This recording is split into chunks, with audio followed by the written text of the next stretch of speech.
Very good afternoon, everyone. We're going to start session sharply at 3:02. We are waiting for the participants to join this session. Thank you.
A very good afternoon, everyone. A very warm welcome to all of you to today's AWS Discovery Day.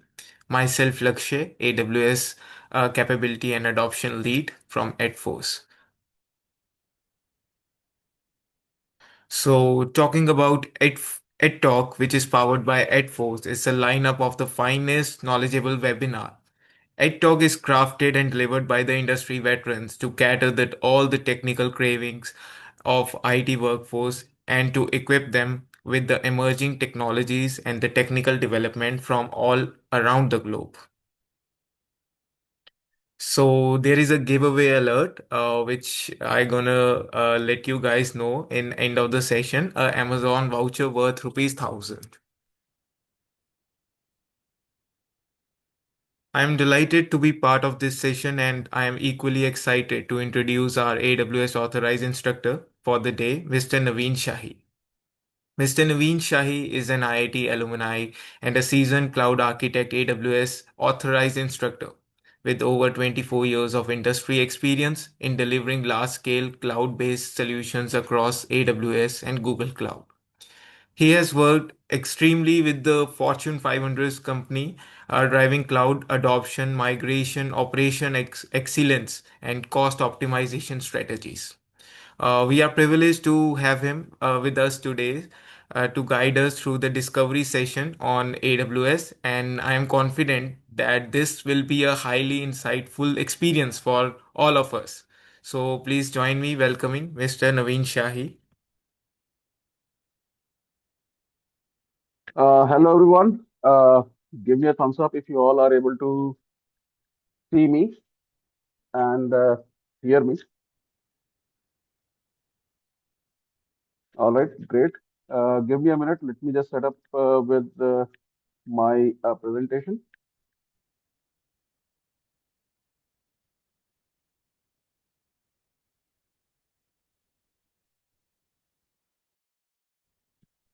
All right, here we go. Display swap and here.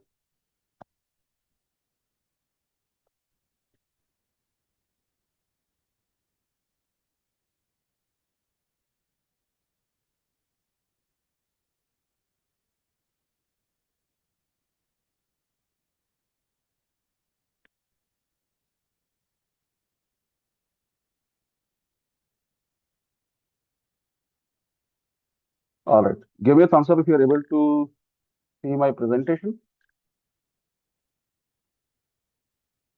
Great. Thank you. So just couple of housekeeping points. I have my chat window right in front of me. So if there are any questions in between, you can just float them around in the chat. If it is in the context, I will try to answer those questions in line. Otherwise, we'll have 10-15 minute Q&A session at the end of the session. Okay. All right. So let's get started. I welcome you all to AWS Discovery Day. Essentially, we are going to cover or get our feet wet with the Cloud Practitioner Essentials, which is sort of a soft landing pad, if you will, for AWS. AWS has more than 200 plus services, so it is not possible to cover everything in couple of hours, but I'll try to do my best to cover some of the core, essential, most popular, most used services across some of the categories like compute, storage, databases, right? So let's get started. Uh, Before we begin, um, one thing we need to understand and be able to answer is why cloud, right? Um, and today, when we are born with so much data consumption, today's kids, right, are born with data, and the amount of data that they consume, I mean, would not have consumed in our entire young days, right? So given that context, I joined industry in 2000. Back in those days, the internet was like a crawling baby, right? It was just trying to learn to walk, run, right? And we had relational databases those days. And the way it used to work is I was working for a startup company, and we had to carry our deployment images to the customer on CD, and it was very difficult for us to estimate, right, given a product and an idea, uh, how much customers are going to be there, right? That was always the challenge. And based on our estimation, we will come up with certain compute, storage, databases, right? And what would happen is, more often than not, we being human beings will make errors. Either we would overestimate, right? Meaning that we have bought so much server and infrastructure, right?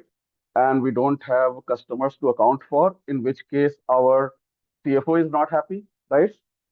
Or we have underestimated, right? Where we have like estimated for, lesser users, and we have, acquired all the capacity, and then your users are not happy, right? Now, this was the constant battle that would happen, before cloud computing actually came in, right? So when we talk about maximum peaks, right, and we talk about resource capacity, and when we talk about storage resource capacity, we talk about compute capacity, database network, right? Every resource that would need you to, provision your product or services to the customer, right? Now, when now in case of cloud, right, what happens is that the way the classic Wikipedia definition of a cloud service is basically essentially any compute network, right, storage, a service, right, that you can avail over the internet, right, and basically you basically pay as you go, right? That is the classic, uh, Wikipedia definition of a cloud. So we are going to actually break this statement into fragments. What do we mean by on-demand delivery, right? So suppose today I want to do a POC. I have some ideas. I immediately want to do the POC, and I just want to get rid of the infrastructure once my POC is done. Is that possible in our classic uh, data centers? Once you have the capacity, it is just there for you, right? You just cannot just throw it away, right? That is on demand, right? Uh, I want to run a large cluster, right? I want to run some machine learning algorithms. I need 40,000, server nodes cluster to do that job. Once that is done, what will I do with that infrastructure, right? So I have upfront paid for all these costs, right? Now I will have to provision it into some other projects, right? Uh, Provisioning of computing resources as needed and pay only for what you use, right? So my very big favorite example is that I love driving. I have a car, right? And basically I go on long drives and stuff like that. All that stuff is good. But look from, capital expense perspective, I have like spent 15, 20 lakhs on a car, right? That is mostly sitting in the parking lot, right? That doesn't make, IT infrastructure company or a CFO of a company, right? Very happy. That's not a very prudent way of, expending your dollars, right?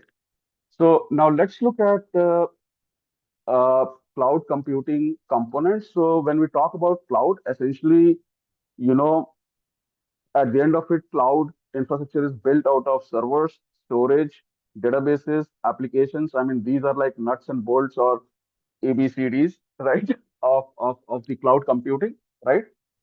Uh, and typically, what happens is that you might find different models of cloud deployment, right?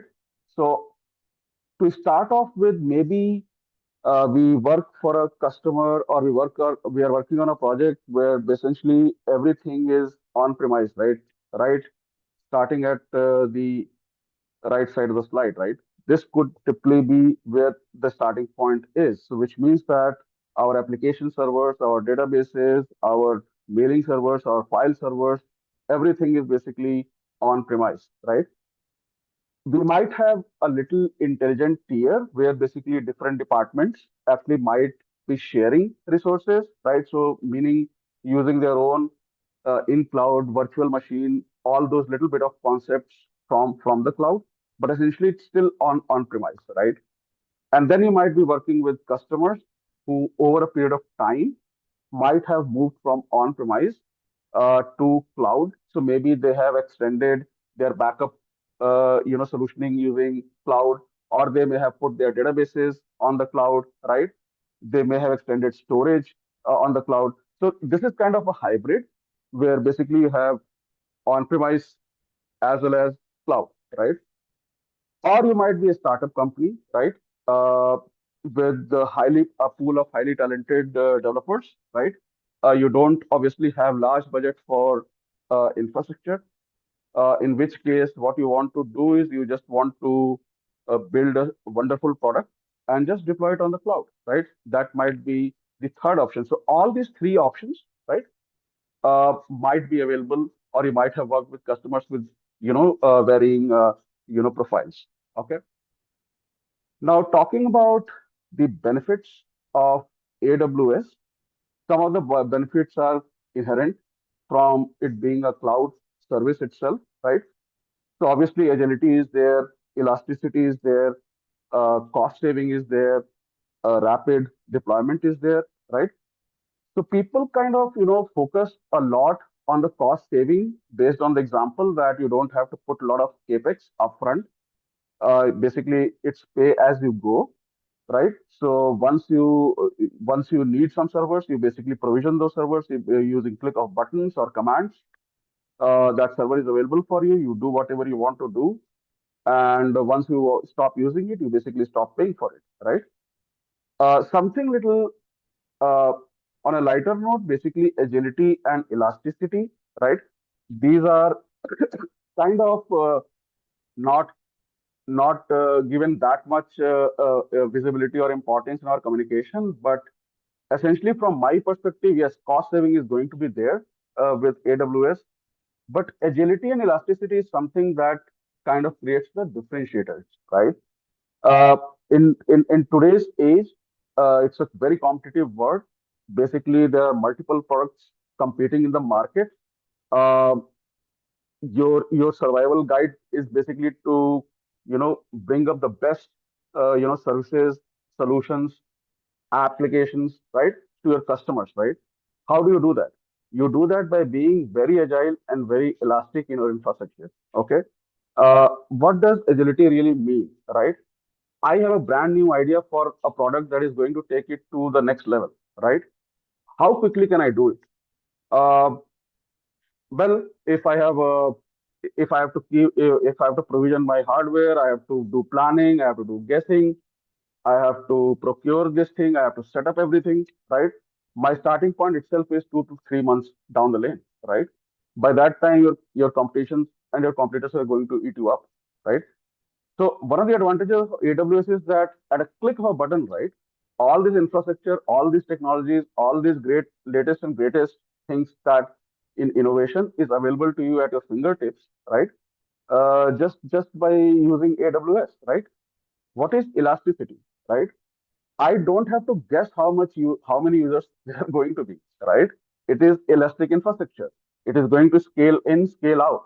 My application server is going to scale in and scale out, right? My databases are going to scale in and scale out. My storage is going to scale in and scale out, right? I don't have to guess, right?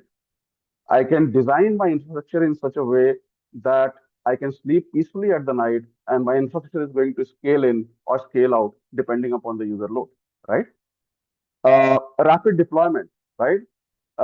Again, a very important and understated point. Uh, Today, I have customer in India, but I want to expand it to Europe, US. How am I going to do it? So everywhere I'm going to go and set up my data centers like Facebook did practically, right? Not required because AWS has a global footprint. It has global data centers in terms of regions, right? So today you start with India, tomorrow you have customers in Australia. Please go ahead and roll it out. We have data centers in Australia. You have customers in South America. Go ahead. We have data centers over there, right? We just with just a few click of button, right? We can just do rapid deployment across the globe, right? Now I'm going to cover these aspects one by one. Uh, so starting with agility, right? So obviously, I've covered the point that you innovate faster. You are not waiting for approvals and infrastructure to happen. Basically, through use of a click of a button or automation or infrastructure as a code, right? You are doing a rapid deployment, right? You are being agile. You are rolling out your features every week, right? And there's something that is allowing you to be able to do that, right? You're not waiting on servers and databases to be provisioned, right? Uh, you can just experiment and innovate and throw it away, right? Uh, Again, I have to run a clustered compute or high performance compute. I can just provision those infrastructure, use it for today. Tomorrow I don't need it. Just throw it away, right? You stop paying for it, right? So cloud basically pay as you go, right? Is very important and helps you be agile because everything is crashable, right? Now, elasticity, stop guessing how many users are going you are going to have next week, next month, next quarter, next year, right? uh, no requirement for you to actually guess it because when you have built your infrastructure in an elastic fashion, everything should just scale in and scale out automatically, right? And will help you sleep in the night, right? Without making you wake up at 4 a.m. in the morning for provisioning or running around with the disk, right? So all these things are basically automated by AWS, right? It provides inbuilt elasticity. You can accelerate your innovation. You can iterate. You can produce your greatest and latest features, roll it out as fast as possible, and be competitive in the market. Okay. Uh, Cost saving. Yes, this is very important. If you are not burning your dollars on managing infrastructure or undifferentiated work, right? Then those dollars can be used to build new features for your customers, right? uh, that your customers are going to love, that is going to put you ahead from your other competitors, right? Uh, Trade capital expenses for variable expense, right? Reduce facility maintenance costs, pay as you go. These are all like cloud features, right? And rapid deployment is what something that we actually discussed. Now, all these things are there, right? We have covered so far basically what cloud is, why cloud is there, and what are the benefits of using AWS. but it will help us to understand how is this AWS global infrastructure is actually organized, right? Where does our application servers, databases are running actually, right? Uh, so for that, basically we have the global infrastructure distributed across the globe in terms of multiple regions across habitable continents, right? Uh, we have multiple regions in North America, South America. We have in Europe. We have in Asia, right? If my count is not off, I think we have like 37 global regions. When I talk about regions, these are essentially, simplistically put, our global data centers across the planet, right? And each of these regions have availability zones. We are going to cover that in subsequent slides, but let's first understand what a region is, right? But before we go there, uh, just look at those network uh, network arrows or strings, if you will, between the regions. So these basically signify AWS proprietary private, you know, uh, data backbone, right? Which means that the data within the regions, right, is essentially not traveling over the internet. Essentially, they are traveling on AWS proprietary backbone network. So it's highly secure infrastructure. And if you look at what a region is, so region essentially is, you can say, collection of data centers, right? Very simplistically putting looking at that from like a 30,000 feet view, right? Uh, the advantage is the global rollout. Wherever you have your customers, most probably you are going to find a AWS region, right, to serve those customers, right? Uh, Basically, it can help you expand. It can help you with the disaster recovery by having multi-site deployments across the regions, right? So all these advantages are there. Uh, you can also have your regions closer to a customer serving them, right? Regions can also have different pricing points. Some services might be available in certain region, may not be available in all the other regions, right? So these are some of the uh, considerations that you would make when you are choosing a region, right? Now, each region, right, is made up of multiple availability zones, and we are going to come to what an availability zone is. So think about it like this, that you have a region, right? There's a uh, region, and basically you have multiple availability zones. So maybe say AZ1 and AZ2, right? Why it is called availability zone? So within a region, you have two separate availability zones. And suppose I have my website deployed in two availability zones, right? Even if one of my availability zone is actually going down, right? Still, my website is up and running and it's able to serve my customers, right? So this is what the concept of availability zone is. So within a region, there are availability zones that are not like co-located in a building, right? These are like separated by certain minimum amount of distance, maybe 10 miles or 10 kilometers. I'm not very sure, but they're physically separate, right? They are isolated from network, right? So if there's a network failure, right, uh, still they are insulated. So that means that, even if there is a catastrophic failure at a certain availability zone, right, the other availability zone is will be able to serve your customers, right? So fully isolated portions, right? They're all interconnected with the low latency, fiber net from AWS, which is proprietary, right? To provide low latency between, the availability zones. And this is a way for you to design and architect an application that is, highly available, right? Um, Apart from availability zones, we also have points of presence, or or POPs in short. So don't get surprised if you hear this term POPs. So basically, POPs is essentially points of presence. What are points of presence? So we have 37 regions, ballpark. Each region will have at least two availability zones, but some of them also have five or six, right?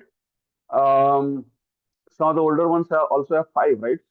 So I think in total you have like 200 plus availability zones, right? And then you have these points of presence which are like 700 plus, right? So just think, like, imagine like a planet Earth, planet AWS, you have 37 regions. Each of those regions basically have ability zones. And then you have this network of, POPs or points of presence across the globe.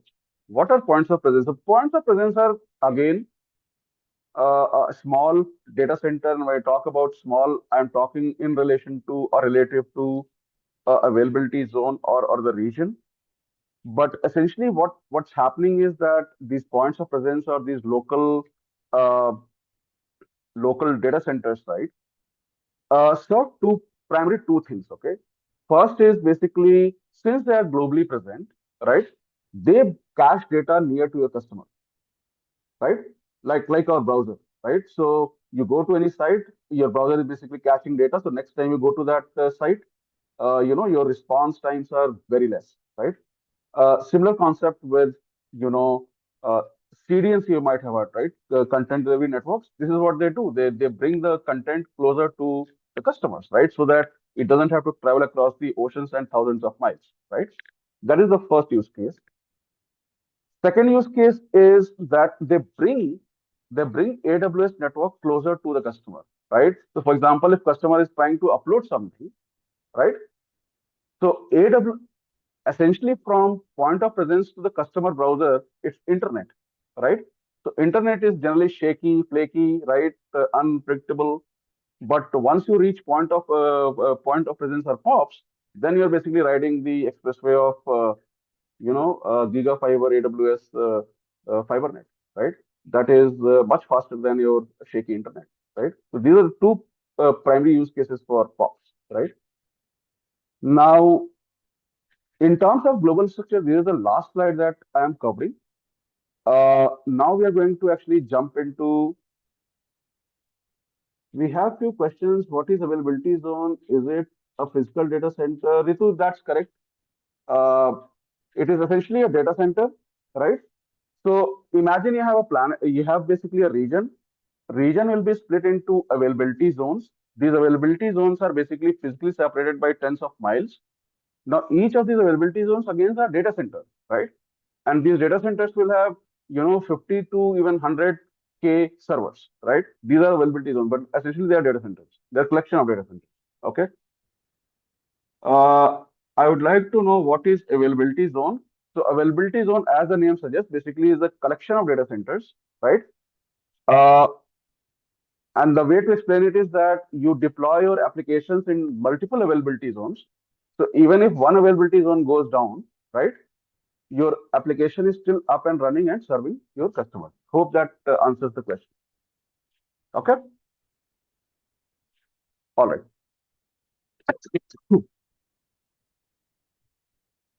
Now let's talk about AWS services, right? We are here for, knowing AWS services, what kind of services are available. I wish we had like, 2, 3 days. There are, 200 plus services that are basically, provided by AWS. But what we are going to do is we are going to do the next best thing. What we are going to do is we are going to pick up the top categories, like obviously compute is there.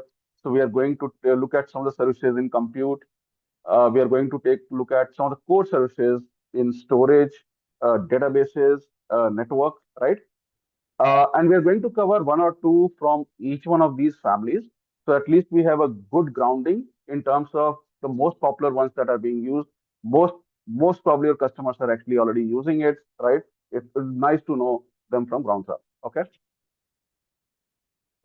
Now let's talk about compute services. Okay. What are compute services? Uh, my application server, right? My mailing server, my file server, my databases, uh, my queues, right? Uh, I mean, essentially, all of these are compute nodes, right? Uh, how are they provisioned in AWS? So we have something called Elastic Compute Cloud, or EC2 for short, and you are going to hear a lot of acronyms, so I apologize in advance. But basically, it starts from a virtual machine, right? What is a virtual machine? So essentially, you have initially when I came into the industry, we used to have bare metal servers, and obviously we did not have any clue of how many customers are going to be there. So we obviously over provision it 2x, 3x, right? And buy these bulky servers, and then basically run our applications on top of it. Um, and essentially, it will be like 90% unutilized because the customer acquisition also has its own graph, right? And literally your infrastructure acquisition doesn't follow the curve of the user acquisition in a very nice way, right? It's one of the toughest questions in IT, right? How do you predict? uh, but basically then came the age of virtualization. So a lot of startup companies thought, hey, why are we buying these bare metal servers individually, right? So all of us can just buy one server and we can co-locate, right? So essentially, the age of virtualization came where basically you have bare metal server and you have a VM engine running at the bottom, and then you can place these VMs. These VMs basically are, you know, uh, they have their own OS and everything, application all packaged together, right? And that's where EC2 instances actually come in. They're essentially at the heart of it, a virtual machine running on top of bare metal. So remember, these EC2 instances are running somewhere on some server, right? Um, where they are going to be, you have some control over it in terms of region and availability zone, obviously. Uh, but basically, this is what EC2 is, right? Then when we talk about our typical industrial grade use cases, right? So we typically don't talk about a single EC2 instance, right? We talk about family or cluster of EC2 instances, right? Uh, who is managing the size of these clusters, right? Uh, in my days, if you ask, yes, it was me, right? So I would write a script to basically spawn more and more servers, right? With AWS, it is all automated, right? So you have something called auto scaling. So auto scaling is basically going to scale in or scale out, right? So one of the caveats you all need to understand is when we talk about scaling, right? People generally think it is always like scaling up or scaling out, right? But the complete definition of scaling is you have to factor in both scale in and scale out, right? So when you have more customers coming in, you have to scale out, right? When your customers are coming down, you have to scale in, right? So both of these things. Now, these both of these aspects are basically taken care by something called auto scaling, right? Which we are going to look at. Then you have elastic load balancing, right? Uh, I have my browser client, right, needs to talk to a server, right? Most probably a web server. So as long as I had a single EC2 instance, right, it was easy for me to just forward that request to that EC2 instance. But when you talk about a cluster of 100 or even 1,000 of servers, who is telling where the request needs to go, right? So that is what elastic load balancing is. Basically, it's a component that is essentially distributing. It's a single point of contact from all the clients. So clients are sending requests to your load balancer. So this is a single point of contact, and this single point of contact, right, is essentially distributing load to all the cluster nodes in your EC2 instances, right? Similar to very very similar to if you go to airport at the transit, right? Essentially, when you are about to check in, there is a person directing you, hey, you have to go there, you have to go there, you have to go there, right? That's essentially elastic load balancing, right? Or a supermart when you go on a busy days, right? There's a queue and there's a point of sale. Essentially, there's a person who is telling you have to go there, you have to go there, you have to go there. That's what elastic load balancing or balancer is doing, right? Then we talk about uh, Elastic Container or ECS service. Now containers are very popular. All customers are talking about it. It's being used everywhere. You can talk about Docker images. You can talk about Kubernetes, right? Uh, do we have to manage everything end to end in AWS? The answer is no, right? We have Elastic Container Service and we also have EKS for managing Kubernetes-based workloads, right?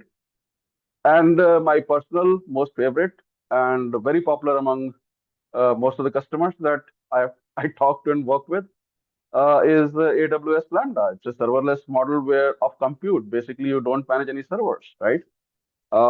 You don't pay for just because your EC2 instance is up and running. You are charged only when you use it, right? Based on the invocation, right? So all these things we are going to cover in terms of compute. Okay. All right. So let's get started with EC2. Uh, so EC2 again is essentially a compute unit. Uh, you can start a EC2 instance from command line or console, right? It basically, if you want a database server, you want basically to set up your own database, application server, web server, file server, right? Messaging queues. There's something that you want to set up on your own and you need a machine. EC2 is for you, right? Uh, Basically, you can scale in, scale out using, ASGs and, load balancers, all those topics that we just covered some time back. Uh, and then basically you have different pricing options to minimize the cost, right? Um, for example, there are three primary payment options when it comes to EC2. Um, Launching EC2 is not difficult. Essentially, you go to the console, you choose whatever AMI or template you need to essentially start your service. You want Linux, you want Windows, you want other image, right? You can actually go ahead and use it, right? What kind of storage you need, what kind of uh, network you need, right? uh, what kind of do you want them to be co-located, want to be separated? I mean, there are a lot of configurations that comes with EC2, and I'm actually not going into the detail of those. But at the highest level, it's important for us to understand the pricing model and different contexts from which EC2 pricing is thought of or speculated, right? So one is basically on-demand instances. So this is a use case where I just want to do a quick POC. I have some great ideas that I just want to execute. This is not a long-term commitment for me. I just need it for a couple of days and I'm going to throw it off. That is on-demand instances for you, right?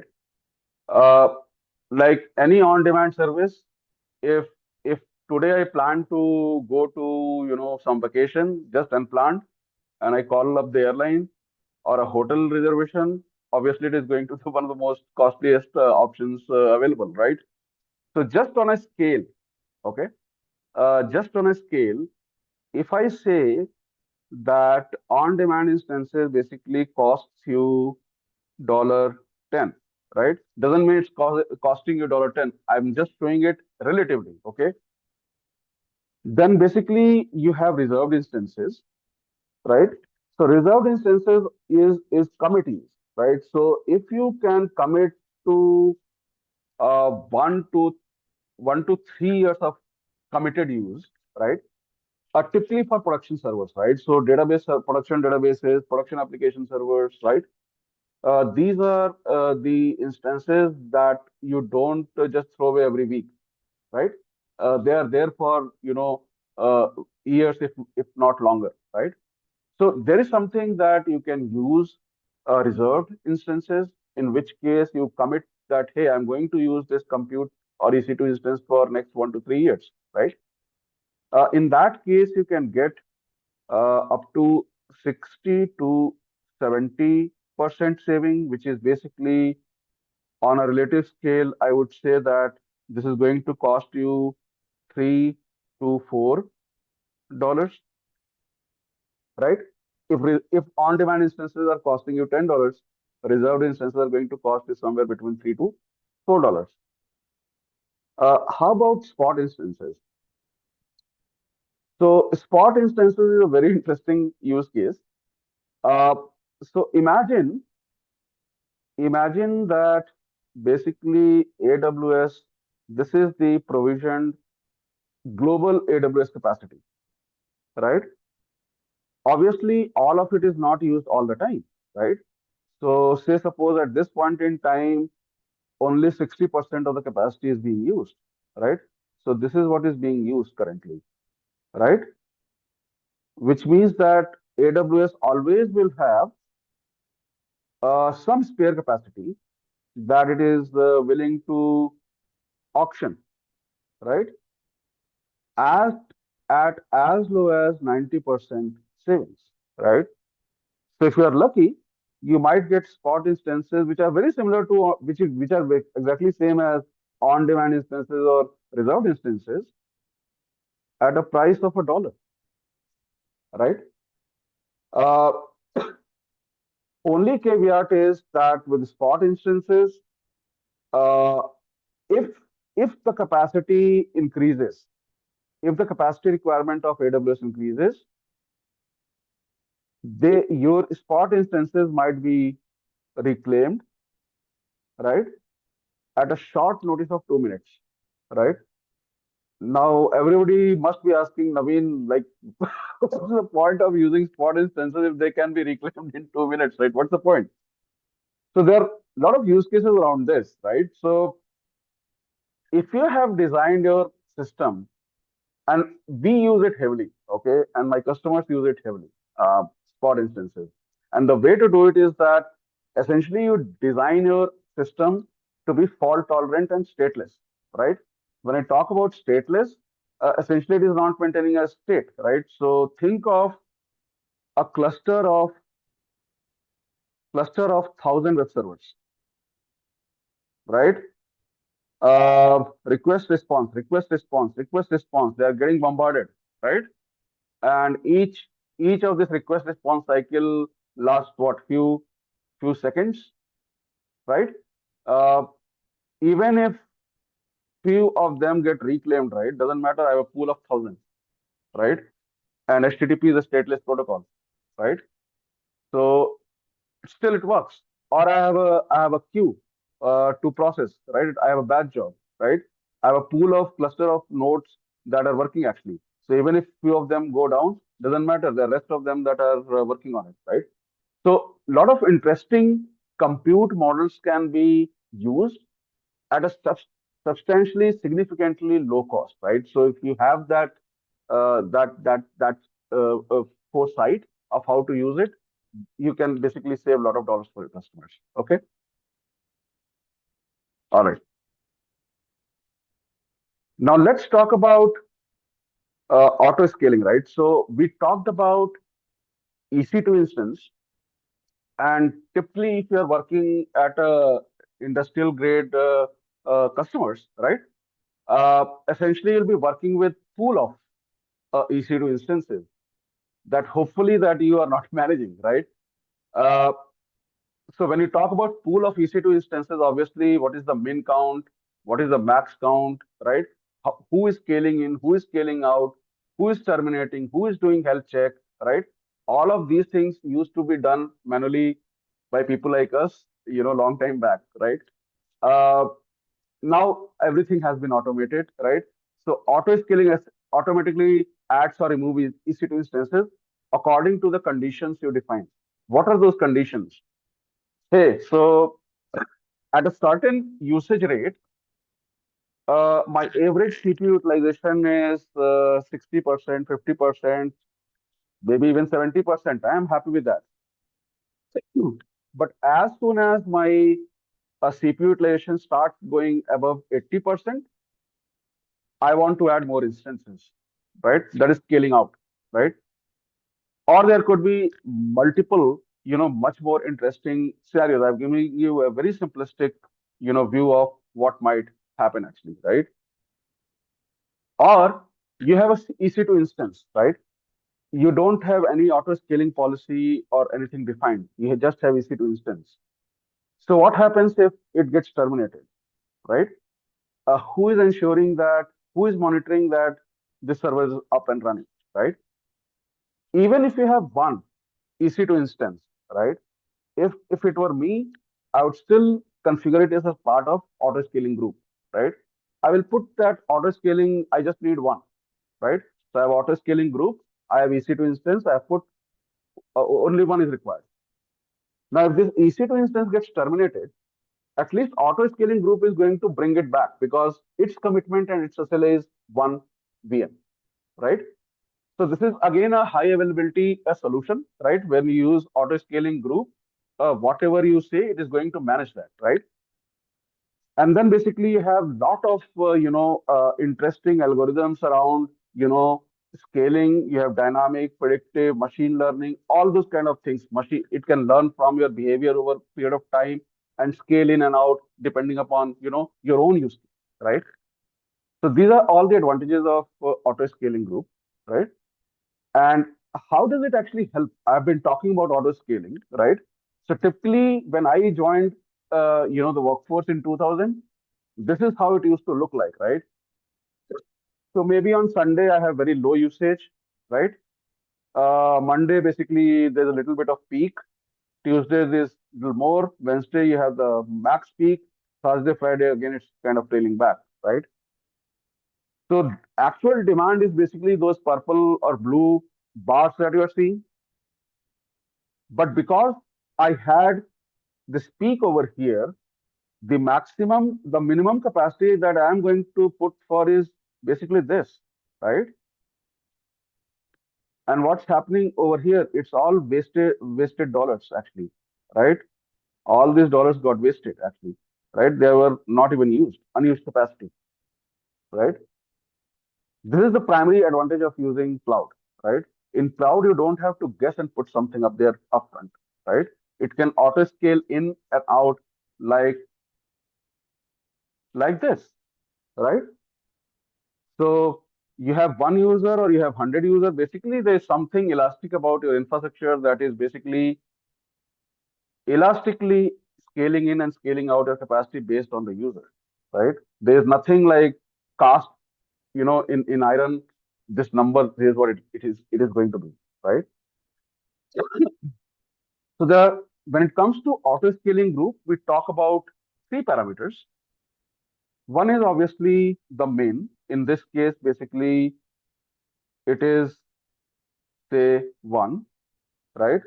And then maximum is essentially four, right? And then basically there's a desired, right?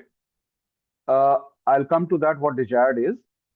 Uh, and then basically you scale out or scale in as you need it, right? So I hope this concept is kind of clear to everyone. Desired is something that obviously it is going to manage your pool, cluster pool between min and max. But at this point in time, suppose I want it to be, say, five. I want the VMs to be five, right? I'm going to put that five right now, and it is going to bring it to five, right? Irrespective of what the outer boundary conditions are, right? Basically, desired is what I want at this point in time. So there's kind of, a cheat code kind of a thing for me. That is what I want, right? So it gives me a little bit of control over what the count is. I have a little bit of control over it. Okay. Now let's talk about the load balancing aspect of it.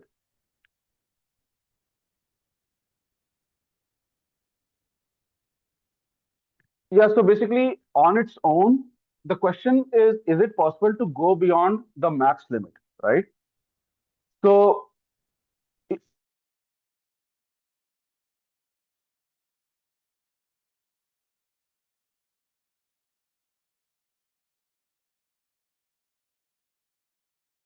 maybe 10 count is enough, right? But maybe you see that even with 10, right, your CPU utilization kind of, is way more than what 10 can cater to, right? So you can kind of fine tune it to maybe say 15 or 20, right? That can be changed. Once you change that auto scaling group, right, is going to manage it across, but on its own, it cannot override.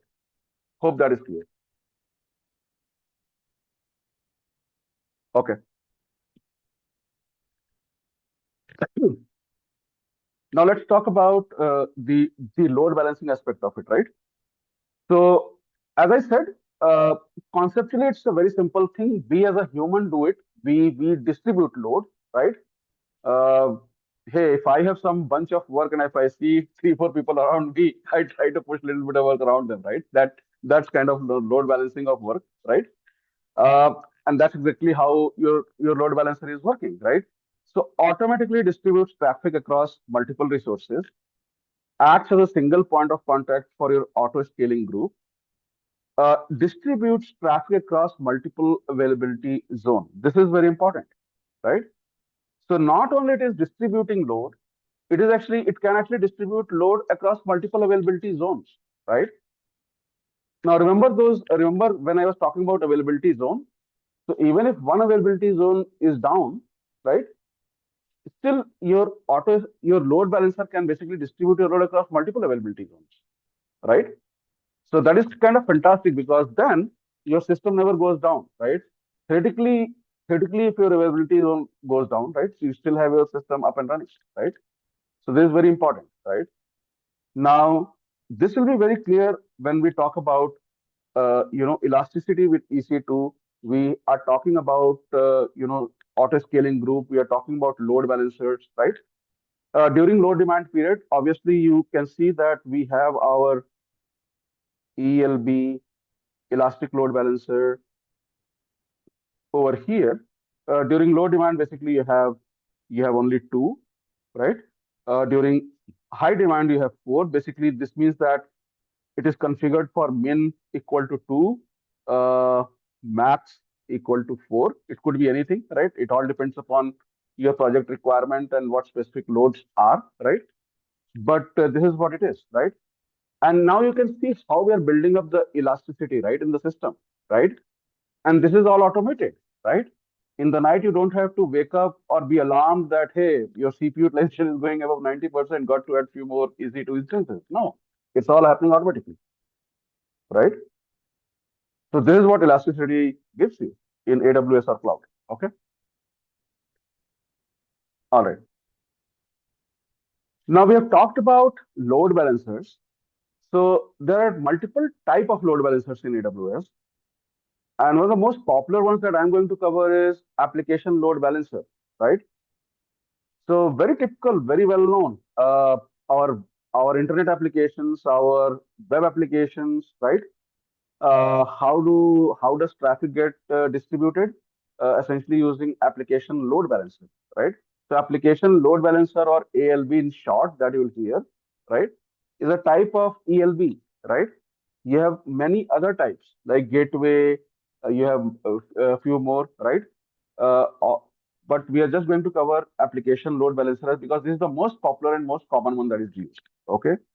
So essentially, this is used for HTTP and HTTPS traffic, web traffic, right? A route traffic can be based upon the content of the request. What does this mean, right? So suppose I have a website www.example.com slash API. So essentially, my application load balancer can point it to a set of EC2 instances or cluster that handle that request. I have www.example.com slash images or videos. There are different set of EC2 instances that are going to handle it, right? So ALB can actually do it based on the URL. It can basically divert traffic to different kind of servers, right? That's very good, right? And uh, this will be quite obvious from this diagram, right? Now, This is the last slide that I'm going to cover on basically the load balancer aspect of it, right? But we are still, remember, we are still in compute, right? We started with 30,000 feet view. We looked at the infrastructure. We are looking at the compute. We looked at EC2, right? We looked at application load balancer. Um, and now we are going to talk about the container services, right? Container services are very popular. They standardize deployment. I can tell you how painful it was for me to deploy, applications in my days across multiple servers, J2E servers, different kind of databases. Each each server configuration was very painful, right? Used to take at least 6 months for deployment. Okay, taking all the requirements and everything, right? Now it takes like 6 minutes to do the same work. So I hope you are all able to appreciate what I'm saying. So containers basically is a way to standardize your deployment, right? You build it once and then you can deploy it anywhere, right? Like Java, right? Java, you basically compile it once and then you can run it anywhere, provided you have a JVM in all the machines, right? Then you can run it anywhere. Similarly, if you have a container engine or container service, you build it here. As long as that container engine is somewhere else, you can deploy it there as well, right?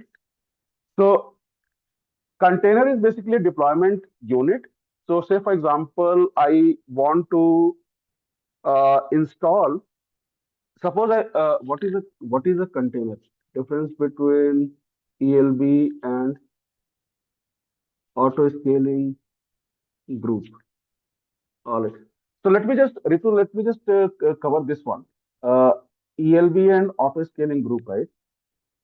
So elastic load balancer is basically distributing load. So it's a single point of contact. So every web client, right, is going to talk to your ELB, right? Elastic load balancer. Now, elastic load balancer is going to talk to pool of EC2 instances or virtual machines. But who is managing that pool? The min size, the max size, resizing, scaling in, scaling out, that is all taken care of by auto scaling group. So there are two things that work. One is the load balancer and one is the ASG or auto scaling group that is managing the cluster. Okay. So ELB is essentially redirecting, your request to the pool that is managed by ASG. That is a key difference. Okay. Hope that is clear. Now, Rupal has a question. What is a container? All right, that's a good question actually, right? So let's say uh, I want to I want to do a POC on my laptop, right? For that, I need MySQL server, right? There are two ways I can do it. Either I can download MySQL, install it on my laptop, which is Windows, right? And then I can do my development on that, right? Or what I can do is I can just download a Docker image for MySQL. Okay. I don't have to install anything. I just have a Docker running over here. I can just download an image and I can just run SQL Server, right? I can do my development. I can build my deployment code, right? End to end. And then I can just ship this deployment code as an image that can be downloaded somewhere else and can be run over there because you have a Docker container over there also, right?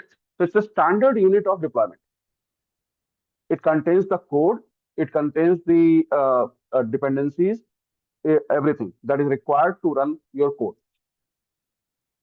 Okay, hope that is clear.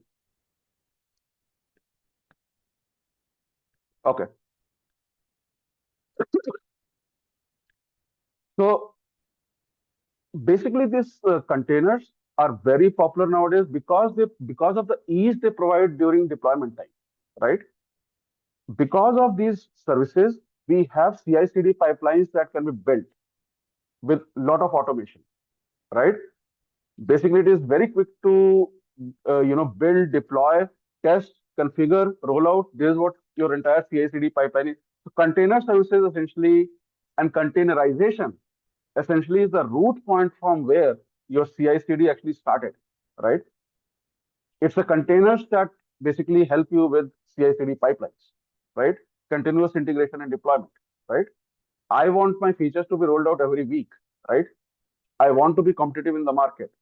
How am I going to do that? By rapid deployment, rapid testing, rapid integration, right? All that thing is managed by containers. Okay. How do you do that in AWS? Two ways. If you have a Docker, basically you can use what we call as ECS or Elastic Container Services. We also have a very popular, flavor called Kubernetes, which is like open source, right?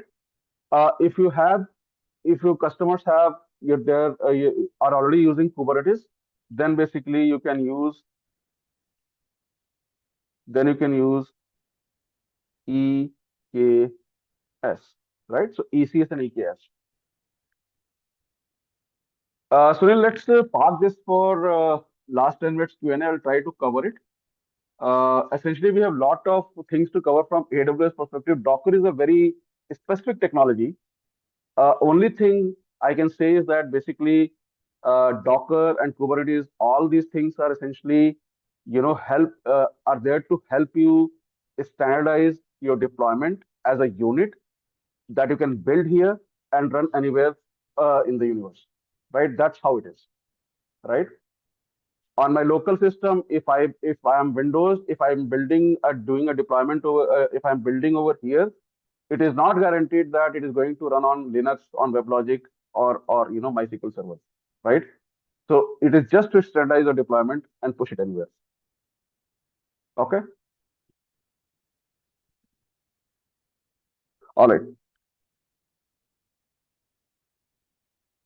Now this is the last topic that I'm going to cover for compute.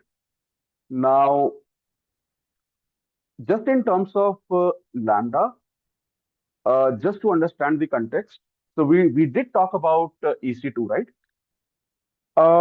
Let's say we have a requirement where I need to set up a reporting server for my analytics team, right? They are going to run analytics once per quarter, which means 4 times a year, right? So there are two ways I can do it, and just take just put a little bit of focus on this, okay? So if I were to go with EC2, right?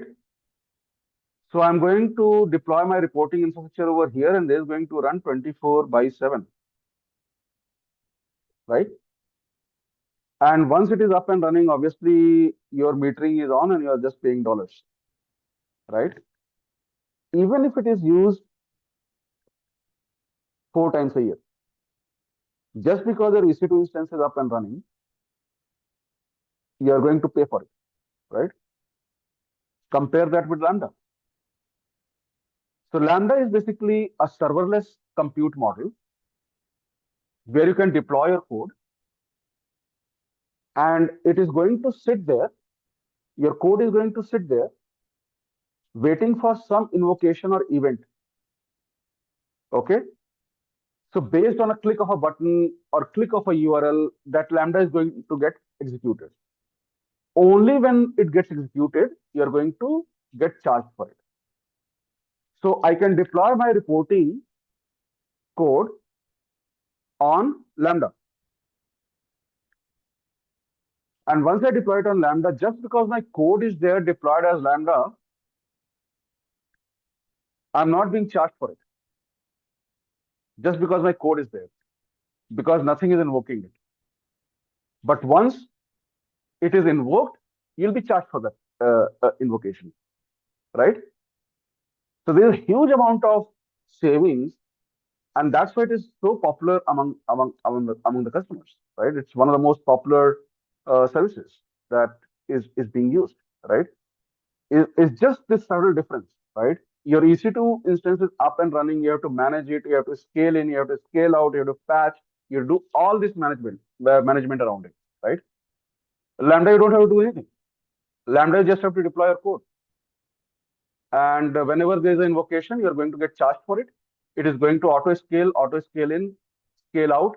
It is going to manage patching. Everything is done for you. Everything is managed, right? You just deploy your code. Couple of caveats to Lambda.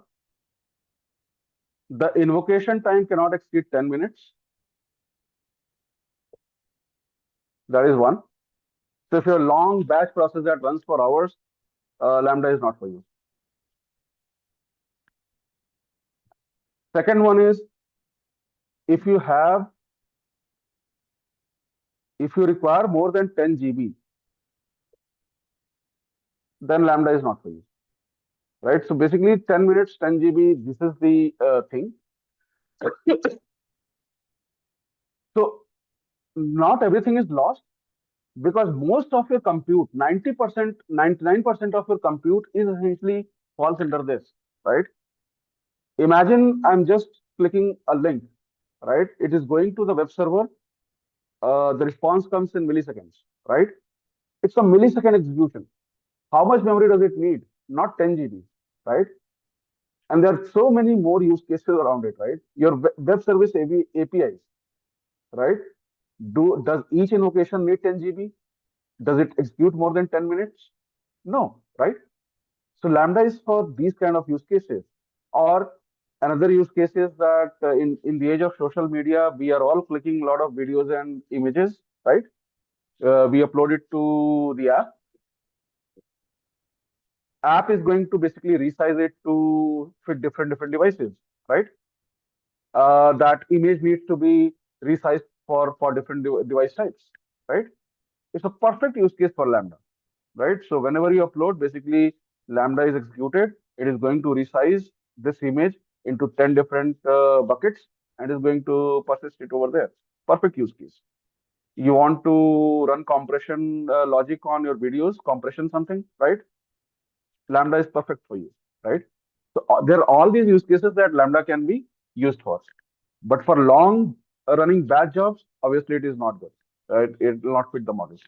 Okay, it all depends upon the use case.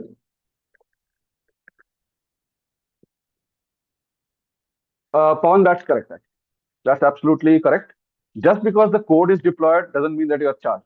But on EC2 instance, it is different, right? EC2 instance, once it is running, your code is deployed. Whether I'm clicking that link, I'm hitting that web server or not, you are being charged, right? Imagine in your own data center or my data center, right? All these servers are just up and running, whether they are being used or not used. It's something like if you go to your parking lot tonight, all the cars are just up and running, but everything is just there, right?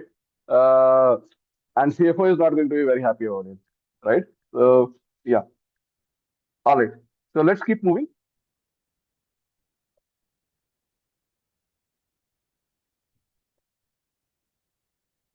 All right, so we have already covered this. Now let's quickly talk about. So we are just around an hour left. What I'm going to do is, in the last hour, we have covered the global infrastructure. We have covered compute, right? In the remaining hour, I'm going to cover two very important aspects, which is like storage and database, and some aspect of networking if possible. Okay. So let's talk about storage, right? So essentially, we need, we are living in the age of data, right? Uh, the rate at which the data is exploding today, right, is actually unimaginable, right? And it is very important that we factor in the cost of storage, right, upfront while we are, architecting and designing, because this is going to be your real cost. So building an application is one thing, and the cost of that is one thing, right? Data is forever, right? So I have this mobile. You may not see it because of the thing, but essentially my data has lived through so many mobiles, right? Mobiles have come and gone, right? but the images, the photographs that I took 15 years back, 20 years back are still with me, right? And the amount of data explosion that we have, right? It is very important for us to look at a cost-effective solution because your cost is going to be compounding every year, right? Because of data storage, right? In that context, basically we have primarily three or four core storage services that we are going to look at. Okay, one is the simple storage service, or S3 for short, simple storage service. It's amazing how many services they call simple services, right? S3 simple, SQS, SNS, all are simple services because they're hiding a lot of complexities, automating a lot of stuff, hiding complexity, trying to make it simple. Okay. Now, S3 is basically, object storage. You can essentially upload, any amount of files. Uh, there's a upper cap to the size of maximum size of file that can upload, that is 5 terabyte, right? Um, and we are going to look at some of the more details. Then you have like Amazon Elastic Block Store, or EBS for short. Uh, every laptop has it. My laptop has it, right? Most probably, if I open up my laptop, I will have solid state drive, which is basically a block store, right? This is a primary store for EC2 instances as well, right? So when you launch a EC2 instance, where does the operating system exist? You install database, where does it sit, right? So you basically need EBS for that, right? And then you have Elastic File System, which is essentially a shared resource or a shared file system that multiple people or multiple machines or multiple agents are accessing, right? So take a use case where you have a cluster of 1,000 EC2 instances, writing log to a centralized location, right? So that got to be a file server, right? Or a cluster of big data analytics machine, right? Reading a lot of static data on the disk, right? So where it's a shared entity, right? So whenever you have a use case where multiple machines, multiple humans, multiple agents need to access a common shared storage, that is going to be Elastic File System, or EFS for short, right? And then you also have FSX. So uh, kind of EFS and FSX are like cousins, right? Uh, EFS is for Linux systems. FSX is for Windows, right? So just remember that Windows also has shared file system concept. Linux also has shared file concept. So basically, EFS and FSX is just what it is. One is for Linux and one is for Windows. Okay. Now let's look at these one by one. Okay. So S3, a very popular service for static hosting, websites, HTML, JavaScript, images, videos, all your static content, right? Very popular. If you're like me, and if you have looked at view source code and looked at some of the image URLs, right? You'd see that many times you'll see it from coming from S3 buckets, right? Quite obvious. Why is that? It's because it has 11.9 of durability, right? 99.99911 times, right? Uh, what does it actually mean? So for some of you who might be interested in what this actually means, is that if I'm correct, basically if you have 100,000 files, you are going to lose one file in 10 million years. That's what this durability is talking about. Okay. So we do talk about a lot of SLAs, 9.99, 9.999. This is a very serious durability, right? Why is that? Because S3 service itself is highly replicated, highly, a distributed system, right? You have multiple copies of your file, right? So you're not going to lose your file, right? It is very cheap, right? It is not as costly as the one that comes with your laptop, or ones that gets attached to EC2 instances. It's object storage, right? Essentially, S3 is used for what we call as warn paradigm, which is essentially write once, read million times, right? It's not very good for like high throughput IO, right? That is block storage. Object storage is basically you upload a video, millions of users are watching it, right? Write once, read million times, right? Uh, or you have a streaming video site, or you have a static hosting site, you have static data, right? This is what S3 is very good for, right? And then it has a lot of classes, right? It includes wide range of cost-effective storage classes. Why are these classes required? Because it's the nature of data, right? Some data need frequent read access. Some data, like archives, don't need to be touched even for multiple of years. They need to be kept, but they need not be touched for next 100 years, right? So essentially, if you know the type and the nature of data, right, then you can choose these interesting classifications where your costs are going to be varying, right? Something that you need very frequently, right? Whenever you need it in milliseconds. You're going to pay more for that. Something that you may need, but that will be made available after 12 hours. That is also a class. For many use cases, it is good. For archival, maybe there's an audit, you need some archives. Uh, the auditor is coming next week, 12 hours is fine by me, right? So I'm going to pay less, right? So all these, decision making will have to come into play. Okay. All right. So all these things, good stuff. I've talked about store files in buckets, support variety of use cases, keep track of multiple variants of objects through versioning, right? So versioning, it basically supports versioning, right? It has a lot of features. Basically, it can also do event processing on upload of something. You basically call a Lambda, right? It's integrated with a lot of stuff, right? Uh, it has a built. It also has a global accelerator, right? So essentially, if you are remote, you are uploading a huge amount of file, right? Obviously, internet is not a very great place to upload large amount of file, large size files, right? So you can use global accelerator. All these features are there. Okay. All right. Now we are going to quickly move to EBS, okay, which is very common, right? Every laptop has it, right? Uh, EC2 instance basically is used. EBS is used by EC2 instances, right? Uh, Replicated within availability zone for 99% availability, right? Scales up and down, right? In minutes. So no need to run around with the disks, which is what I used to do, right? Four volume types to optimize price and performance. What are these different types? Actually, that is very interesting, right?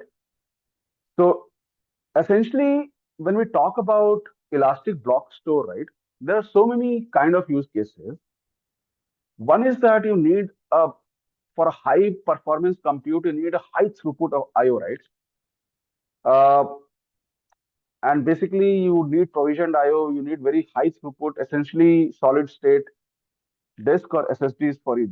You have two kinds. You have general purpose SSD, you have provisioned IOPS SSD, right? So think of production databases, right? They're going to use SSDs. Now think of another use cases. You have a large, Hadoop cluster, right? That is basically reads a lot of data from some storage, right? You don't need a very high throughput. You essentially need a large volume of cheap storage. Are you going to go for SSD? Of course not. It is going to cost you start. Then we have to go for HDD. Now, HDD is something some of you might not be familiar, but in my old days, we used to have disks, hard disks, which will basically be a spindle of magnetic disks, and you'll have like laser pointers in between. So you'll have disk rotating. So this was like all mechanical, right? Still used today actually, right? Because it is very cost effective. It's very inexpensive as compared to SSDs, right? But again, it all depends upon your use case, right? If you need cheap storage, go for HDDs, right? You need something for archival, go for HDDs. You want to do high performance compute, go for SSDs. You want production database, go for SSDs. Okay, so there are these different use cases that you might want to go for. Okay. Now with EBS, these are the examples. So essentially, you have EC2 instance. In this example, I have say my Windows running on this EBS. I have another instance where I have my Windows running and I have my database running, right? Database software running, right? What can also happen is that I might detach it from here and actually attach it to here. This is possible, basically. So there's a loose coupling between compute and storage, which is quite flexible, right? I want to just point this database from here to here, right? This is all possible. Now, the use case for EFS or elastic file system, as we said, there might be cases where I want a shared file system for thousands of EC2 instances. How am I going to do that? So for that, I have EFS, right? So for example, in this case, what can happen is that suppose you have, web servers or application servers, right, writing log files, right, to a common shared location, or they are reading common images from a shared location, right? Or basically they are doing big data crunching, right? Or machine learning algorithms. They are reading some sort of data. You're basically training your machine on huge amount of data, right? Basically AFS is for all these shared resource use cases. Okay, all right. Another thing is that basically when you're working with EFS, again you have this concept of elasticity, right? So essentially, you can start from 0 bytes and go to tera and petabytes, and again come back to 0 bytes, right? You are just charged for what you are using, right? You don't have to provision disks upfront and then basically use it and keep replenishing it as and when you need it, right? That thing is all automated for you in terms of EFS, right? There's a question, Pawan. This is applicable when both EC2 rerunning in the same AZ or in separate AZ as well.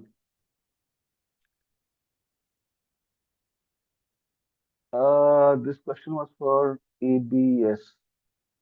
So, Pawan, you can feel free to speak up, but are you referring to basically, these ABS being in, different availability zones?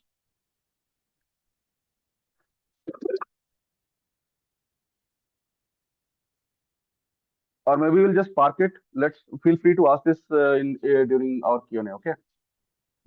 I am assuming that basically you're saying that is ABS service available across availability zones? Yes, it is. Okay. So it is again replicated. It has basically built-in, availability concept. So basically, it is running across multiple availability zones. Okay, there is no single point of failure.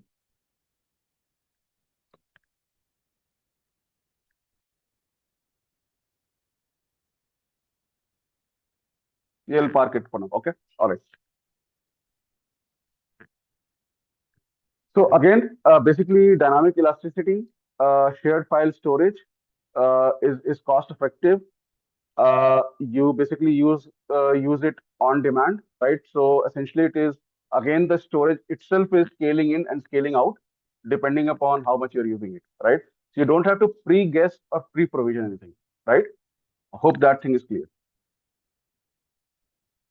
Now let's talk about the databases. Okay, so that was the last slide on the storage. Hope everything is clear on the storage part. Database I see as an extension of storage. Obviously, it is storing data, right? So it is storage, but it is smarter storage, right? You can ask, intelligent questions out of it, right?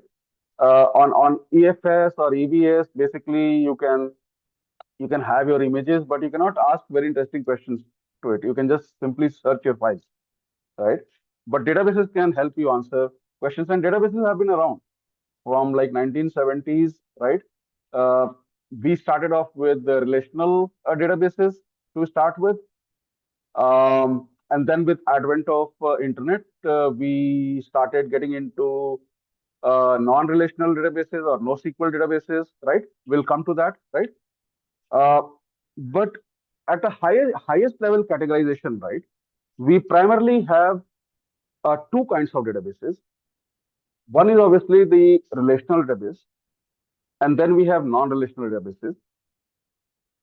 Relational databases were the first kid in the town. Okay, databases started from from relational databases. Uh, we had uh, we had started working with the Oracle uh, and Microsoft SQL Server. DB2 was also there, right? All these databases were there, and they were good for managing strong asset properties, basically, right? Uh, when I talk about asset property, I'm talking about atomicity, consistency, right? Durability, those kind of things, right? Isolation, right? So they're very popular with banking systems, security systems, insurances, right? Um, and the way they work is that you have, all these multiple tables. Multiple tables are basically, these tables are related to each other. Uh, they have primary keys and foreign keys, right? And essentially, your relationships are kind of expressed in terms of primary keys and secondary keys, primary keys and foreign keys, right?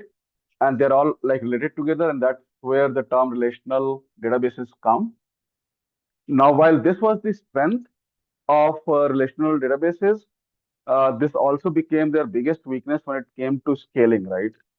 Um, so when the internet came and all these mobile apps started coming, and we had like so many applications that are crossing billion plus users, right? Uh, Basically, it started testing relational databases to its limit, right? And because of this tight coupling of tables, they could not be horizontally distributed, right? So they could vertically scale. So you could throw a lot of CPU, memory, disk, and they would scale vertically to a certain extent. There was an upper cap to where you could go, right? Then came NoSQL databases, which are basically essentially they're schemaless. Uh, they don't maintain any schema. Their tables don't have any relationships, which means they can be horizontally distributed, right? Which means that for 100 users, I can have one machine. For 1 million users, I can have 1,000 machines. I can just keep throwing machines, right? Like commodity, and it can just scale to billion plus users, right? So that is the difference, key difference between relational and non-relational databases. Okay. So out of this whole ecosystem, we are going to look at some of the core services from AWS. One is obviously a relational database service, uh, Amazon RDS in short, and we also have Amazon DynamoDB, which is a NoSQL flavor from AWS. Okay. And the third important thing that we're going to cover as part of database is going to be the migration service itself, right? It is important that when we're working with different kind of customers at their different life cycle stages in terms of migration on-premise or hybrid cloud, right? All these strategies will come into play. Okay.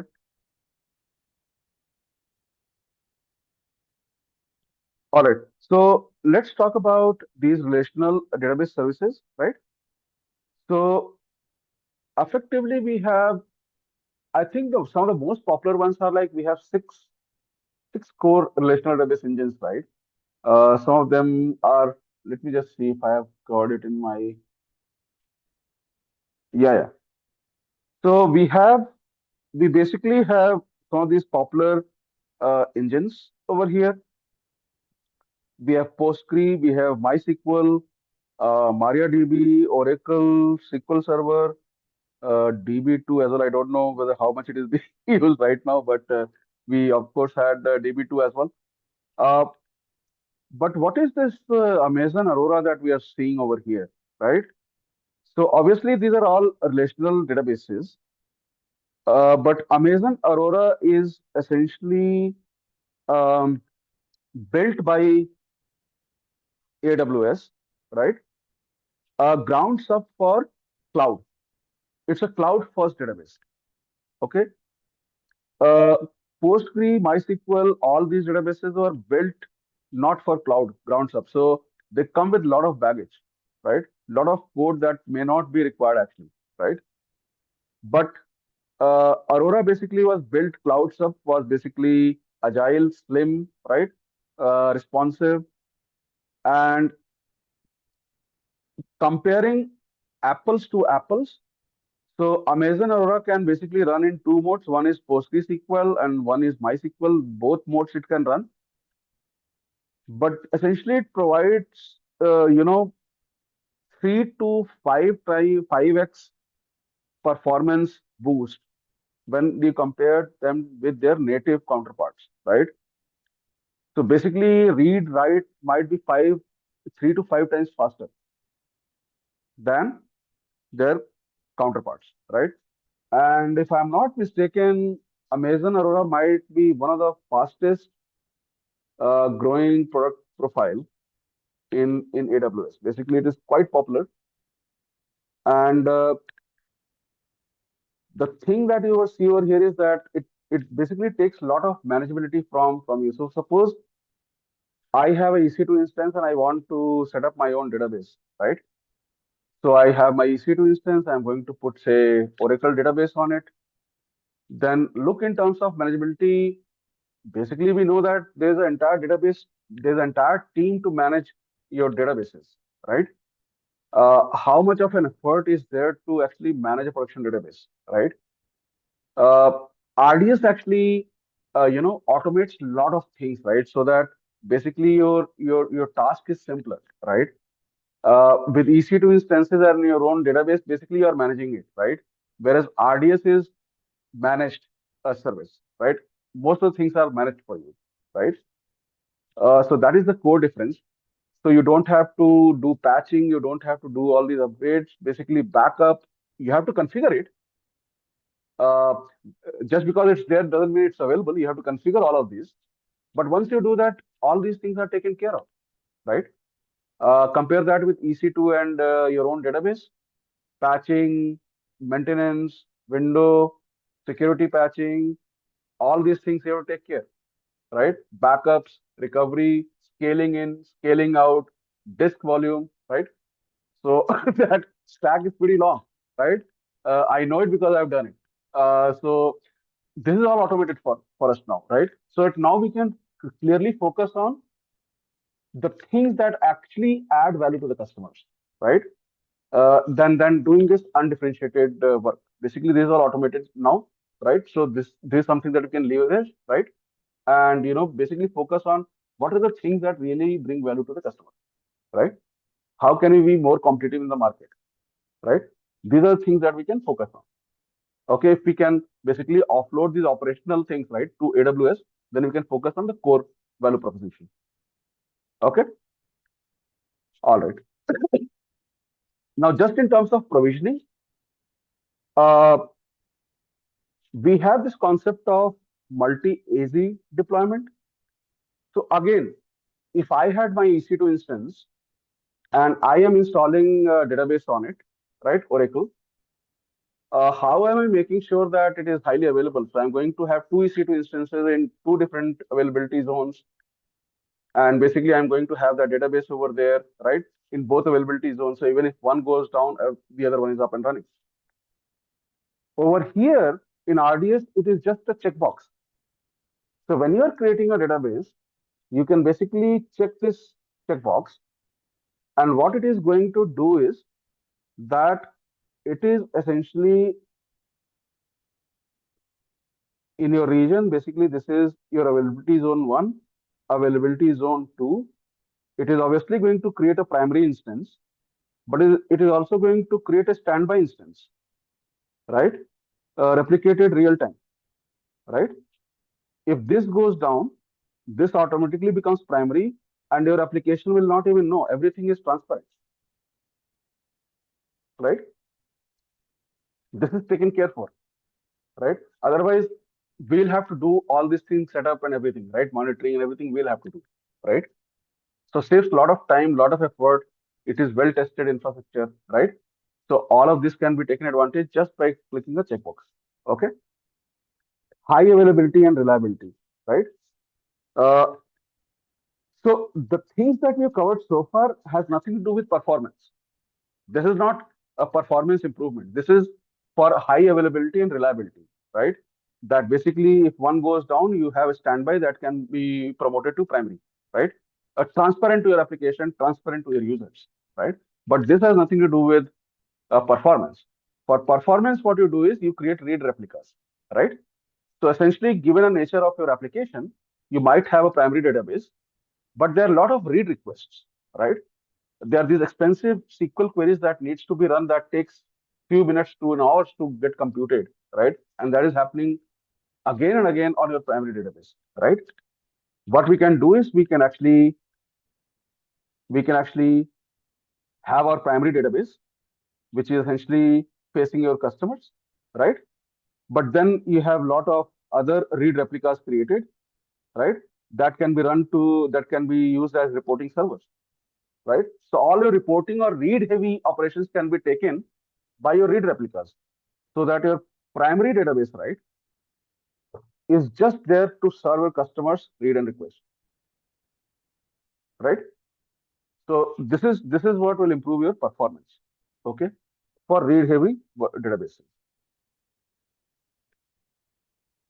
Now let's talk about DynamoDB, right? Now this is a very popular NoSQL databases, very popular among gaming industry because of its low latency and high throughput. Note this single digit millisecond performance at any scale. Billions of users, fine. It is going to return single digit millisecond responses. You can take it to the next level. If this doesn't solve your purpose for real 3D animation games and stuff like that, right? When you need microsecond, microsecond latency, in that case, basically you can front end this with something called DAX. This is a data cache for a DynamoDB. If you front end it with DAX, essentially you are going to push your latency to microseconds, and that's why it is so popular in gaming industry. We all have gone to Amazon and we have done shopping on Amazon and stuff like that, and we have a shopping cart over there, right? That shopping cart is running on DynamoDB. That's the level of scale that we are talking about with DynamoDB. Okay, so what are the popular use cases? Serverless web applications, mobile backends, gaming, as I said, Internet of Things. Wherever you need high throughput scale, you don't need ACID properties, right? You need databases to scale to billions of users, right? DynamoDB is for you, right? By saying this, I'm not kind of saying that relational databases are like dinosaurs. No, they are still quite popular, right? Wherever you have customers who need strong, consistent reads and writes, like banking sector, health insurance, right? Wherever like real money is required, not likes and comments, right? Those kind of applications, relational databases still very, very contextual. Okay, very popular. Okay. It again depends upon your use case, right? What kind of databases are we going to use? Okay. All right. Now let's talk about, there's the last slide on the database, right? So we have covered the global infrastructure, we have covered compute, we have covered storage, We are right now into databases where I've covered relational versus non-relational. I've taken, couple of, most popular, product services from each one of those. Now, let's talk about, database migration service, because when we talk about data, we talk about databases. The story will not be complete unless and until we talk about migration, right? So, every now and then, you'll find yourself in a situation where customer is essentially on premise and they need to migrate data to, say, cloud, or say from other cloud service providers to AWS, right? There are a lot of permutations and combinations that are possible with the migration service, right? You might be migrating data from same database to same database, say from Oracle to Oracle, right? Or you might be, migrating data from, say, you are using Oracle, but your customer doesn't want to pay license, such a heavy license fee for this kind of a database. So they want to move to, say, MySQL, right? Or they want to move to Aurora, right? So for that, basically, a DMS is used. We also have something called schema conversion tool, right? That is used to help migrate heterogeneous databases, like heterogeneous meaning that from MySQL to Oracle or Postgre to MySQL, things like that, right? So in that case, basically, this is something that can help. Okay. All right.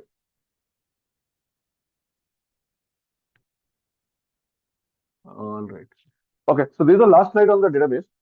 Now we are going to cover, we have almost like 5-10 minutes. So whatever is allowed, I'm going to cover little bit of networking aspects because it is definitely important.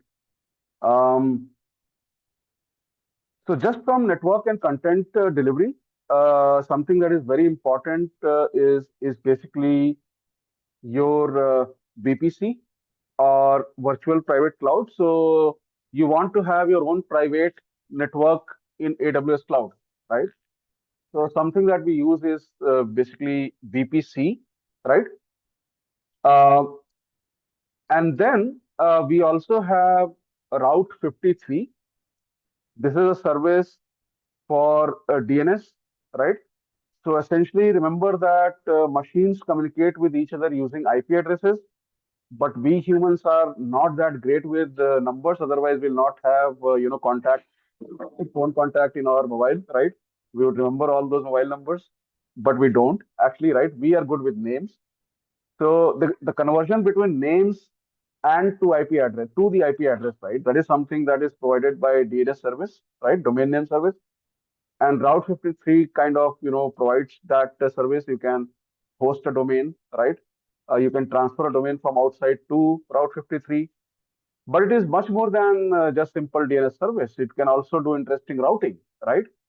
So, for example, you have, your European customers, right?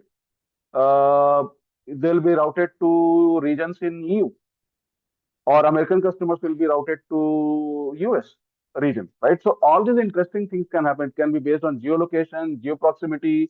There are 10 different types of routing mechanisms that it can do, right? Based on health check, right? Things like that, right? Then you have AWS Direct Connect, right? So how do you actually connect to AWS services, right? One thing is obviously we do it over the internet, right? But for many companies, this is not good enough. Internet is choppy, unpredictable, uh, not secure, right? It's obviously not private, right? So what if companies want a private way to connect with the AWS? So for that, we have a direct connect where basically you'll have a private network, uh, being configured, especially for you, right? And then basically you'll have your router and AWS router in a cage talking to each other privately, right? That will be a private net, right? Versus communicating over VPN via internet, right? So that is again like it happens over uh, secure channel. So that is secure. But again, it's very choppy, right? If you want high bandwidth like 1 giga Gbps to 100 Gbps, that is something that is possible from by using direct connect. Okay. And then you have like Amazon CloudFront. So remember we talked about content delivery network, right? Uh, Edge caching, points of presence, right? So CloudFront is kind of a service offering, network service that essentially brings data closer to your customer. Okay, because we have so many points of presence, right, across the globe, and basically CloudFront is essentially caching your data near to the customer. So faster speeds, consistent performance, consistent user experience, all that thing, all good stuff comes with the CloudFront. And then we have Transit Gateway that, in short, right, you want to connect everything to everything, right? So just a minute. So we'll cover this one by one. So when you want to connect, anything to anything, basically use the Transit Gateway. So we are going to look at it one by one. Um, So VPC is, in nutshell, if you want your own private network, like you have internet in your data center, right? So I can look at your public portal, but I necessarily cannot go and look at your finance or admin department and their files and stuff like that. That's a private network, right? Similarly, on AWS, you have so many customers, right? You have thousands and thousands of customers. You don't want, each other to see each other's data, right? So that's why you create your own private network. That's what VPC does for you. With VPC, you can actually create subnets. So you want to have a VPC, you want to have your own IP addresses. You can basically distribute your IP addresses into public private subnets. You don't want your database to be accessible from outside, so that is going to be in private net. You want your web servers to be accessible from the outside, so it will be going to be in public subnet, right? Things like that, right? This is how it is, right? So at the highest level, we again like go from like AWS cloud, right? You have AWS cloud. Within AWS cloud, you have 37 regions. Within a region, you can actually create VPC, which is your private network. Within this, you can actually create public subnets, private subnets, and distribute your IPs, right? So each of these VPs actually come with a IP range that you can distribute, right? Again, remember, these devices connected over the internet talk to each other using IP addresses, right? Um, we humans don't use IP addresses. We use, human-friendly names, right? So basically, VPC provides you with pool of, IP addresses for your databases, your application servers, right? Things like that, right? So that things can talk to each other. Route 53, right?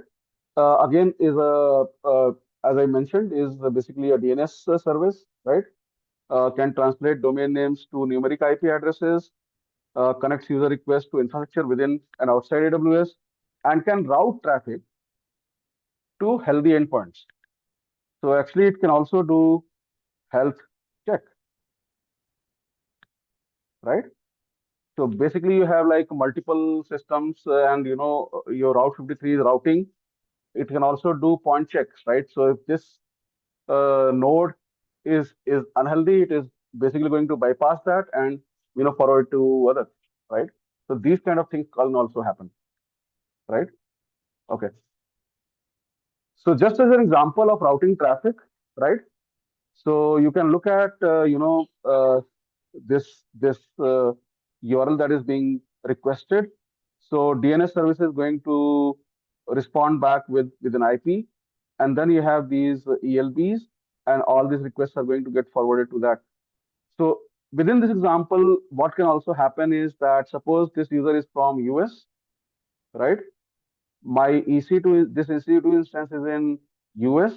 So essentially, it can detect that this user is from US and is going to route the request here. If the user is from EU, it is going to forward it to EU region, right? So these kind of interesting things it can actually do. Okay.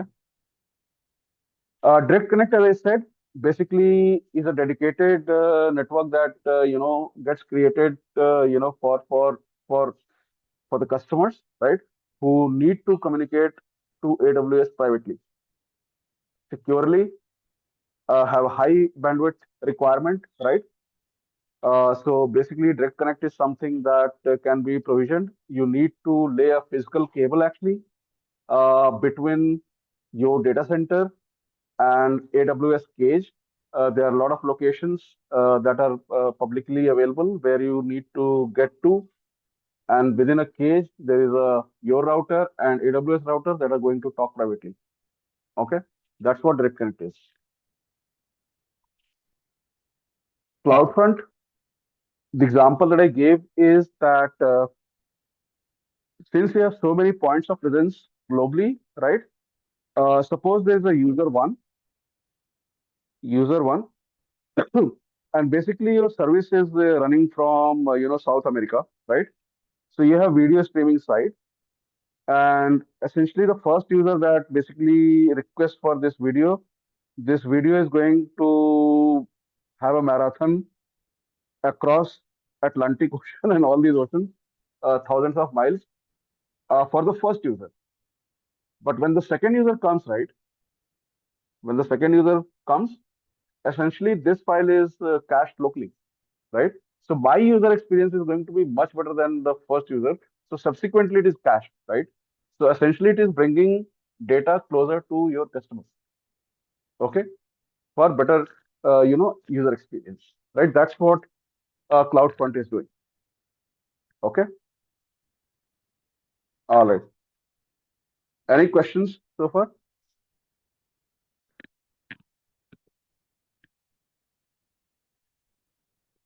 So I see there's a question DMS and SCT, right? So basically, data migration service is an umbrella of services that are there for uh, doing data migration between, say, on-premise to AWS or other cloud services to AWS, right? This is essentially a data migration service, right? So it is an umbrella. Within that umbrella, right, you have a component called SCT, right, which is essentially schema conversion tool. So as part of DMS, you want to use the schema conversion tool to convert your database from Oracle to say MySQL, but it is part of DMS itself. So among multiple tools, I've just mentioned one tool called SCT. Okay, hope that is clear.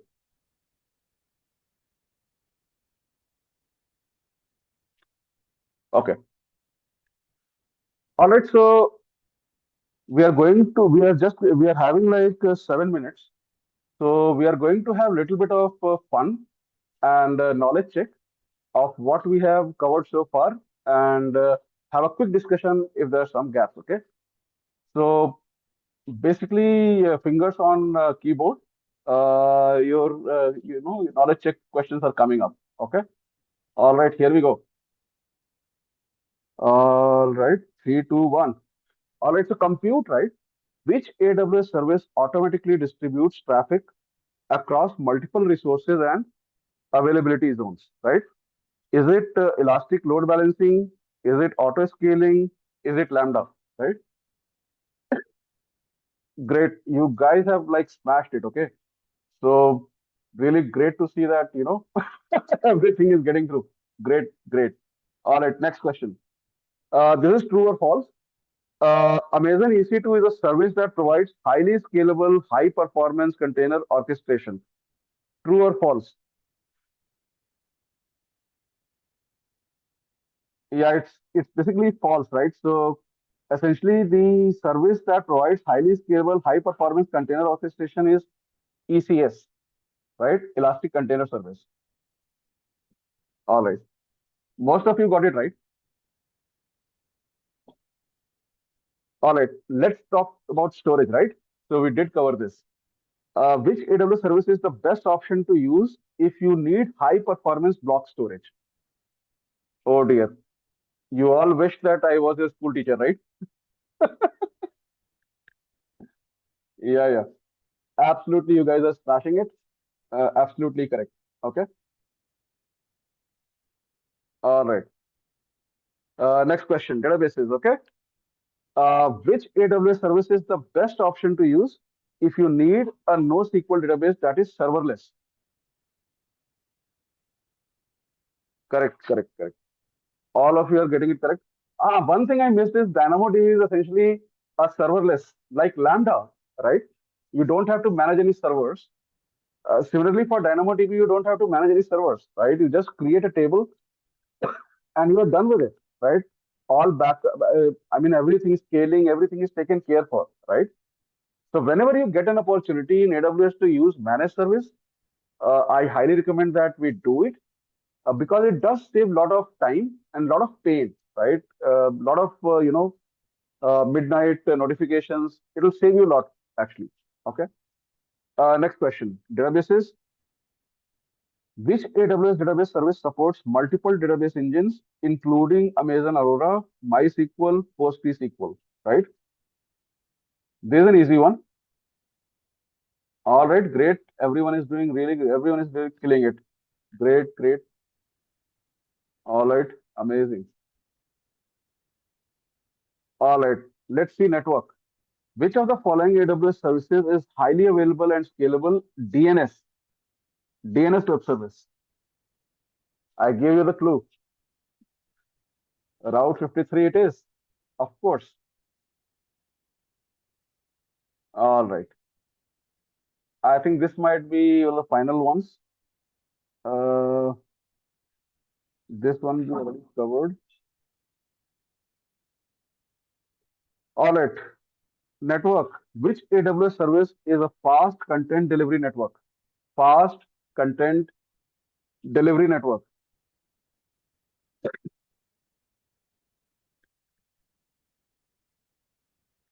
Ah, yes, Sonali has got it correct actually. Cloud CloudFront is basically for content delivery. I think even from your certification perspective, right? Just be very careful while you are reading questions, okay? Because there are always these false flags within the questions that are going to put you off, okay, in the wrong direction. So we are talking about fast network, right? That would be direct connect, okay? But fast content delivery, right? Fast content delivery will happen with 700 points of presence who are caching your content closer to your customer, right? That's when the content will be delivered faster. Okay. All right. Great job, everyone. Okay. All right. So I think we are almost at the top of the hour here. Let me know if there are any questions that I can take. There are a few minutes left. Feel free to just unmute yourself and speak up.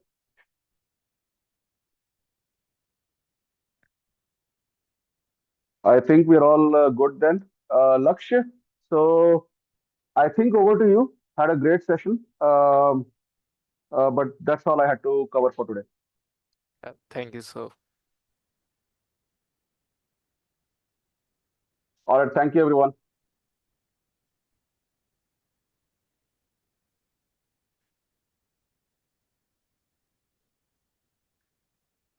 Thank you. Thank you, everyone. I'm so happy that you guys smashed the quiz. The end part of it was really fun, man, for me also. Thank you.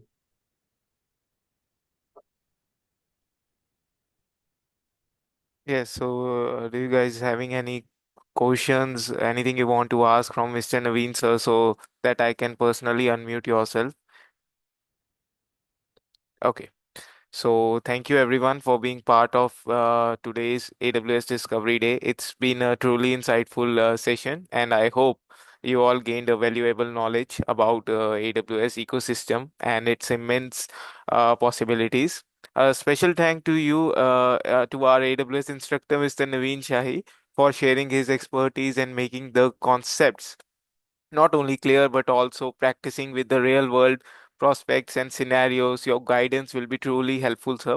And as we conclude, I encourage you to continue explore AWS, applies these type of learnings in your roles and studying, connect with us or the upcoming training programs and learning. So you can connect, you can if you want to connect with me, you can directly reach me out to Lakshay at the rate edforce.co. And once again, thank you so much everyone for joining this AWS Discovery Day. Thank you. Thank you, sir.